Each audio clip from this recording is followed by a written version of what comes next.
Hello and welcome दोस्तों, मैं हूँ राज और आप देख रहे हो ट्यूशन। तो आज की वीडियो में हम लोग डिस्कस करने वाले हैं क्लास 10th यानी कि सेवा बोर्ड की सोशल साइंस की ज्योग्राफी पार्ट की इंपॉर्टेंट क्वेश्चन और आंसर्स को। तो इस वीडियो में हम लोग देखेंगे कि सोशल यानी कि सोशल साइंस से रिलेटेड ज्योग्राफी पार्ट की इंपॉर्टेंट क्वेश्चंस और आंसर्स को। ठीक है, कोई भी डाउट हो, कोई भी दिक्कत हो, ज़रूर बताना कमेंट सेक्शन में।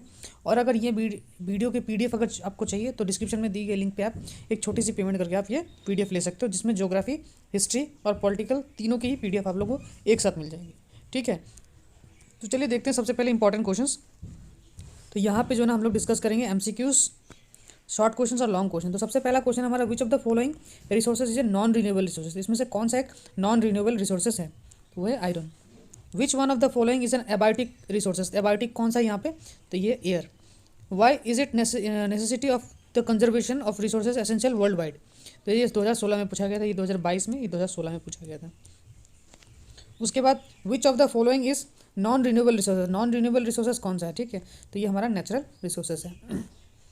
अच्छा, उसके बाद देखेंगे हमारा विच one of the following is an abiotic. तो ये एबायोटिक कौन है? एयर है। ये 2017 में पूछा गया था, ये 2014 और 17 में पूछा गया था। Mention two main characteristics of resources, ये 2011 में। What do you mean by conservation of resources, 2011 में पूछा गया है। Which one of the following is man made resources. Man made कौन है यहाँ पे? इरीगेशन है ना, 2018 और 20 में पूछा गया था। What is man called, why is man called human resource. Man को ह्यूमन रिसोर्स क्यों कहा गया? 2012 में पूछा गया था। उसके बाद लॉन्ग क्वेश्चन में आप लोगों को differentiate between renewable and non renewable resources पढ़ना है, 2012 और 2018 में आया हुआ है। नेचुरल एंड ह्यूमन रिसोर्सेज का एग्जाम्पल देना है, 2014 में पूछा गया था ये। उसके बाद distinguish between biotic and abiotic resources, 2013 में पूछा गया था। What is mean by resources, mention one of its main characteristics, 2018 2020 में पूछा गया था। ठीक है, dynamic concept of resources, write in brief about the relation between resources and science and technology. तो ये सब सारे क्वेश्चन जो ना इस चैप्टर से बहुत ज़्यादा इंपॉर्टेंट है। How can conservation of resources be made successful. फिर economic geography, what is its subject matter, 2020 में पूछा गया था।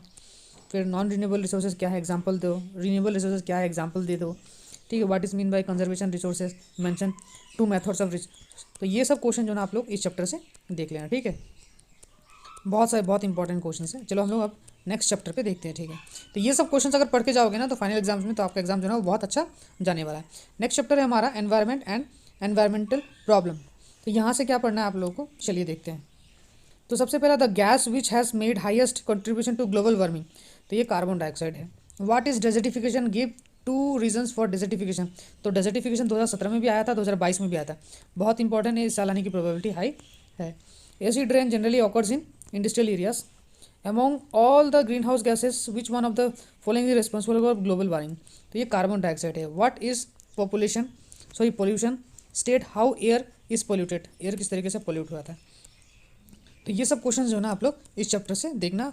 डेजर्टिफिकेशन क्या है, बहुत इंपॉर्टेंट है। लैंड पोल्यूटेड, लैंड किस तरीके से पोल्यूट होता है। What do you mean by pollution, ये ग्लोबल वार्मिंग से रिलेटेड। तो what is global warming, suggest 3 suitable measures to check.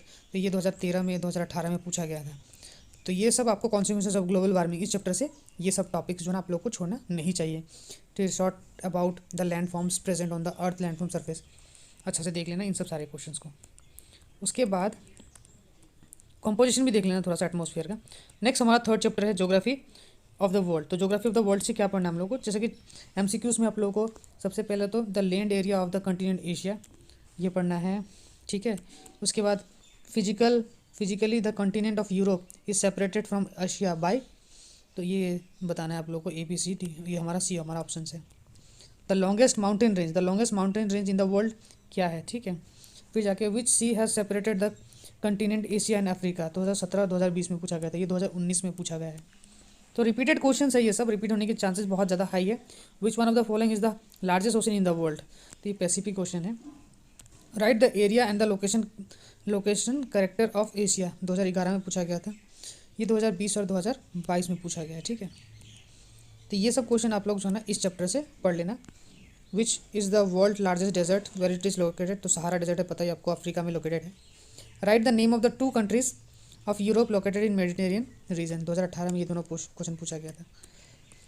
फिर उसके बाद ये 2019 में आया हुआ है, इनको देखना है।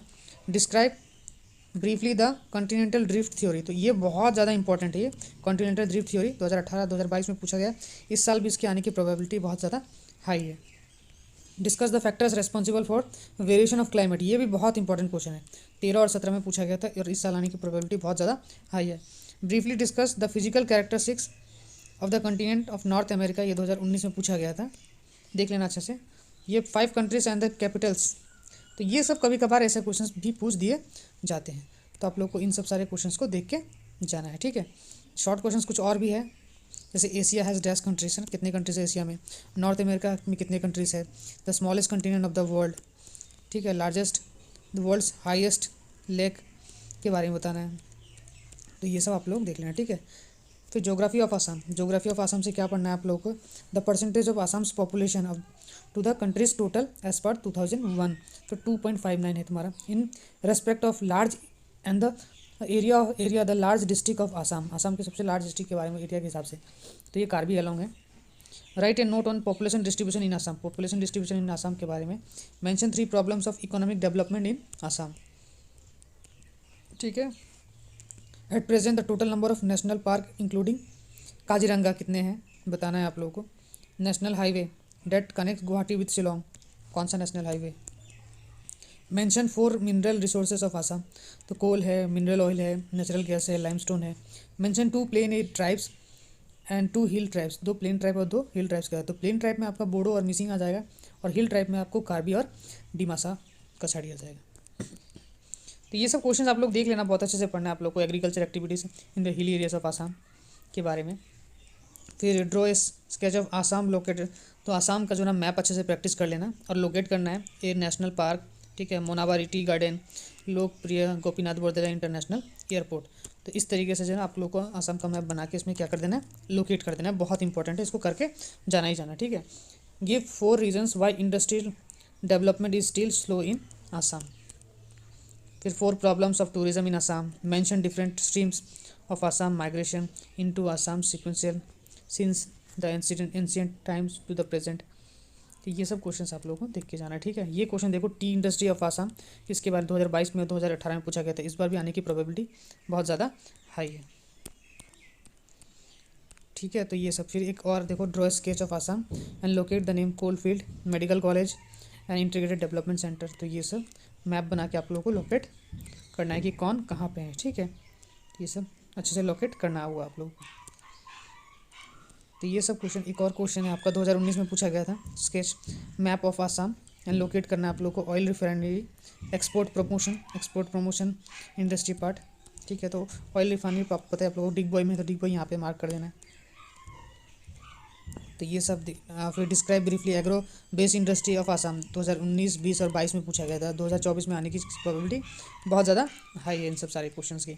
एक और मैप ऑफ आसाम, तो यानी कि समझ में आ रहा होगा कि आसाम का मैप जो ना बहुत ज़्यादा इंपॉर्टेंट है, मतलब लोकेट करना है आप लोगों को, आसाम का मैप बना देना, फिर इन सब सारी चीज़ों को लोकेट कर देना है कि कौन कहाँ पे है। ये नंबर ए है, नंबर सी है, ये नंबर बी, ठीक है, इन सबको आप लोगों को लोकेट करना है। एक और यहाँ पे है स्टेट्स कैपिटल, ठीक है, स्टेट्स कैपिटल हो गया आपका यहाँ सिल्क टाउन, और ये फर्स्ट ऑयल रिफाइनरी। तो इन सब सारे क्वेश्चंस को आप लोगों को कर लेना है, ठीक है। नेक्स्ट पार्ट हम लोग देखेंगे अगले वीडियो में, ठीक है। तो चलिए मिलते हैं अगले वीडियो में, तब तक के लिए गुड बाय। हो सके तो इस चैनल को सब्सक्राइब कर देना और वीडियो को अपने फ्रेंड्स के साथ शेयर कर देना।